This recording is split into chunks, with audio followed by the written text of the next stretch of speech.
I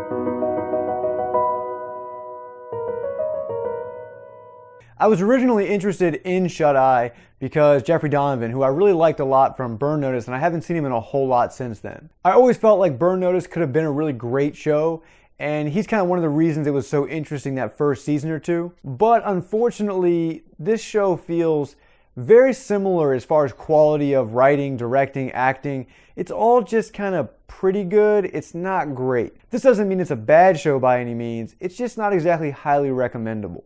The show is centered around Donovan's character, Charlie, who's a card-reading con man who's assisted by his wife in the con. In the very first episode, Charlie's hit in the head, and he starts to kind of get these exceedingly accurate premonitions of the future. This adds an interesting element to the show, but it's still not exactly intriguing from episode to episode. And some of the characters in the show, like his wife, are either very poorly acted, poorly written, or both. They're just not enjoyable to watch, and it doesn't feel authentic at all sometimes. And actually, some of the scenes show that Jeffrey Donovan might not be quite as talented as I hoped he might be if he got the right role.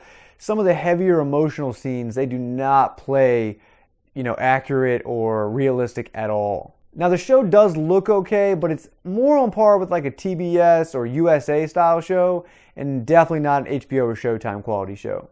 The writing is simple enough, but it creates very few memorable scenes and definitely no memorable episodes. Overall, I give Shut Eye a 3 out of 5.